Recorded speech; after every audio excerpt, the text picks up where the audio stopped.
ஆண்டவரும் இரட்சகருமாக இயேசு கிறிஸ்துவின் இனிய நாமத்தில் யாவருக்கும் அன்பின் வாழ்த்துக்களை தெரிவித்துக் கொள்கிறேன். அருமையான தேவப்பிள்ளைகளே, புதிய நாள் புதிய நம்பிக்கை தின தியானத்தின் மூலமாய் இந்த நாளில் கூட உங்களை சந்திப்பதில் நான் மிகுந்த மகிழ்ச்சி அடைகிறேன். அல்லேலூயா. இன்றைக்கு கூட கர்த்தர் நம்ம கொடுக்கிற வார்த்தை என்ன? ஏசாயா தீர்க்கதரிசன புஸ்தகம் 40ஆம் அதிகாரம் 29வது வசனத்தை கூட வாசிக்க கேட்போம். சோர்ந்து போகிறவனுக்கு அவர் பலன் கொடுத்து சத்துவம் இல்லாதவனுக்கு சத்துவத்தை பெருக பண்ணுகிறார். அல்லேலூயா. சோர்ந்து போகிறவனுக்கு அவர் பலன் கொடுத்து, அல்லேலூயா, சத்துவம் இல்லாதவனுக்கு சத்துவத்தை பெருக பண்ணுகிறார். தேவ பிள்ளையில, எதனால நீங்க சோர்ந்து போயிருக்கிறீங்க? ஒருவேளை பிரதர் அதே போல என் வாழ்க்கை இருக்கு, நானும் சோர்ந்து போய் தான் இருக்கிறேன். இன்றைக்கி காலை வெளியில் இதை கேட்கும்போது சோர்வோடு தான் இருக்கிறேன். கலங்கி கொண்டிருக்கிற அன்பு தேவ பிள்ளையே, பயப்படாதீங்க. அவர் சோர்ந்து போகிறனுக்கு பலன் கொடுக்கிற கர்த்தர். அல்லேலூயா. ரொம்ப அழகாக இருக்கு பாருங்கள். சோர்ந்து போகிறதுக்கு அவர் பலன் கொடுத்து, நம்ம சோர்வாக இருக்கிறத, அசதியாக இருப்பதை, ஆமேன், நம்ம தளர்ந்து போயிருப்பதை, ரொம்ப டல்லாக இருக்கிறத ஆண்டவர் ஒரு நாளும் விரும்புறதில்ல. அவர் சோர்ந்து போகிற நேரங்களில் நம்மளை பலப்படுத்துகிற தேவனாக இருக்கிறார். அல்லேலூயா. இங்கே சொல்லப்பட்டிருக்கு, நீங்கள் வாசிப்பீங்கன்னா இதே 30வது வசனம் கூட நான் வாசிக்க கேட்போம். இளைஞர் இளைப்படைந்து சோர்ந்து போவார்கள், வாலிபரும் இடறி விழுவார்கள். பாருங்க, இளைஞர் இளைப்படைந்து சோர்ந்து போகலாம், வாலிபர்களும் இடர் அடைவார்களாம். அப்படின்னா வாலிபர்களுக்கு கூட சோறு வரும்.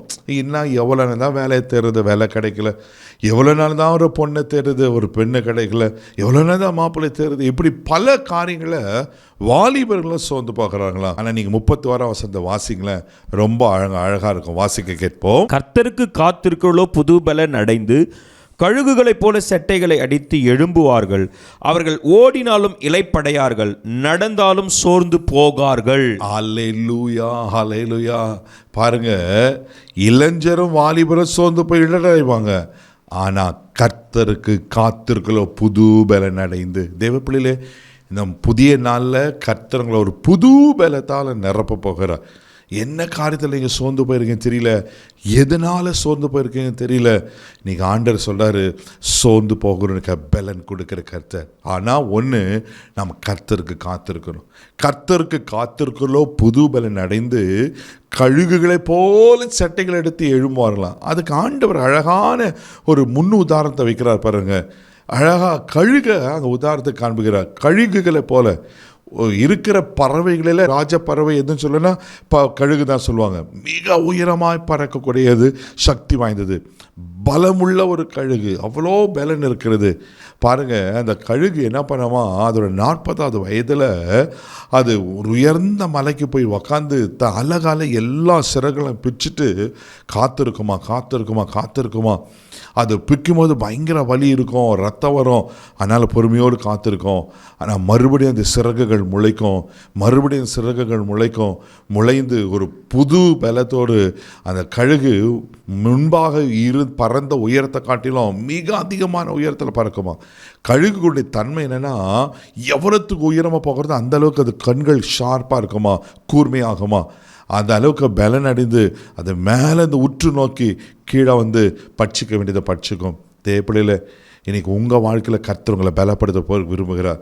ஒருவேளை காத்திருக்கிறது போல எவ்வளோ நாள் பிறகு காத்திருக்கிறது, 1 வருஷமா 2 வருஷமா பல வருஷமாக காத்துட்ருக்கிறீங்களா?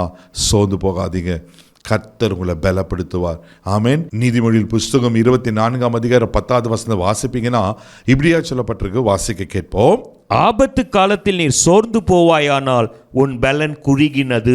ஆமேன். ஆபத்து காலத்தில் சோர்ந்து போவீங்கன்னா பலன் குறுகிடும். தேவ பிள்ளையில, ஒரு என்ன கஷ்டத்தில் இருக்கீங்க, என்ன நெருக்கத்தில் இருக்கிறீங்க, என்ன போராட்டத்தில் இருக்கிறீங்க, என்ன ஆபத்தில் இருக்கிறீங்க, பயப்படாதீங்க, சோர்ந்து போகாதீங்க.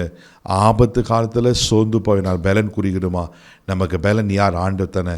அப்போ பலன் அடைய நான் என்ன பண்ணோம்? கர்த்தருடைய சமூகத்தில் காத்திருங்க. பரிசுத்த ஆவியினிடத்தில் வரும்போது நீங்கள் பலன் அடைவீங்க. ஆவியனுடைய சார்ந்து கொள்ளுங்க.